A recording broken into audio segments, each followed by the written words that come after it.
दोस्तों, धरती पर पाए जाने वाले जीव जो अपने बच्चों के लिए अपने मन में उतना ही प्रेम रखते हैं जितना कि हम इंसान।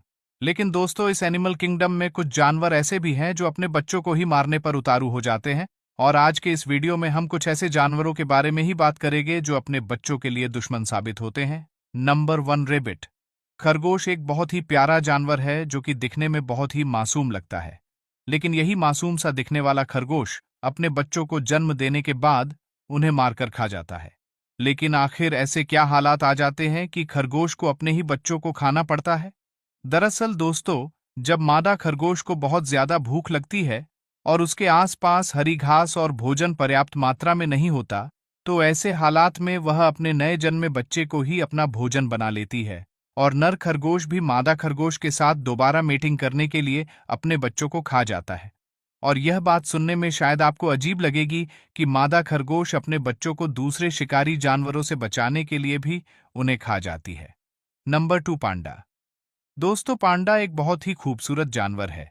आज के समय में पांडा की सभी प्रकार की प्रजातियां विलुप्ति की कगार पर खड़ी हैं, जिसका एक बड़ा कारण है पांडा माता पिता का अपने बच्चों की सही से देखभाल न कर पाना। दरअसल पांडा मां के मन में अपने बच्चों के प्रति बेहद कम लगाव देखा गया है।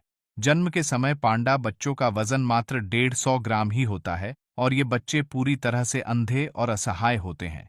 इसीलिए इन्हें ज्यादा देखभाल की जरूरत पड़ती है। लेकिन अक्सर ऐसा देखा गया है कि जब भी किसी मादा पांडा के 2 बच्चे पैदा होते हैं, तो वह उन दोनों में से किसी एक को ही चुनती है, उसे ही दूध पिलाती है और उसी की देखभाल करती है, और दूसरे बच्चे को पांडा मां मरने के लिए छोड़ देती है। लेकिन जिस बच्चे को पांडा मां चुनती है, उस बच्चे के प्रति भी पांडा मां का व्यवहार बहुत रूखा होता है। अगर बच्चा खेलते हुए मां से दूर हो जाता है, तो मां उसे ढूंढने की कोशिश भी नहीं करती और अपने रास्ते पर आगे बढ़ जाती है, जिस कारण ज्यादातर मौके पर वह दूसरा बच्चा भी मारा जाता है। नंबर 3, कुक्कू यानी कोयल। दोस्तों, भले ही कोयल की आवाज कितनी भी मीठी हो, लेकिन अपने शरीर की तरह ही इसका दिल भी बहुत काला होता है। एक कोयल को अपने बच्चे से रत्ती भर भी लगाव नहीं होता। ये इतनी लापरवाह होती है कि कभी अपने बच्चों के पालन पोषण की जिम्मेदारी तक नहीं उठाती। एक गर्भवती कोयल का जब अंडा देने का समय आता है, तो यह किसी अन्य पक्षी के घोंसले को तलाशती है, और जैसे ही उस घोंसले के पक्षी उड़कर कहीं और दूर चले जाते हैं, तो यह कोयल तुरंत उनके घोंसले में अपने अंडे देकर वहां से भाग जाती है। जाने अनजाने में वह दूसरे पक्षी ही कोयल के अंडों को सेते हैं और उन अंडों से निकलने के बाद कोयल के बच्चों को भी पालते हैं। नंबर 4, सारस। दोस्तों, आप इस वीडियो में देख सकते हैं कि किस तरह से यह सारस नाम का पक्षी अपने बच्चों को घोंसले से बाहर फेंक रहा है। जिस बच्चे ने अभी तक उड़ना भी नहीं सीखा, वह इतनी ऊंचाई से गिरकर निश्चित तौर पर मारा जाएगा। ये वीडियो देखकर एहसास होता है कि सारस से अच्छी मां तो कोयल ही थी।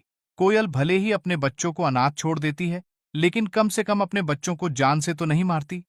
सारस का अपने बच्चों को मार डालने का कारण भी पूरी तरह से समझ नहीं आता। कई बार जब सारस माता पिता को लगता है कि वह अपने बच्चों के लिए पूरा खाना नहीं जुटा पा रहे हैं, तो वह अपने सबसे कमजोर बच्चे को मार डालते हैं ताकि बाकी के बच्चों को भरपूर खाना मिल सके। वही कई बार किसी बच्चे के बीमार होने पर भी सारस माता पिता को लगता है कि अब यह बच्चा स्वस्थ नहीं होने वाला, और वह उस बच्चे को उठाकर घोंसले से बाहर फेंक देते हैं।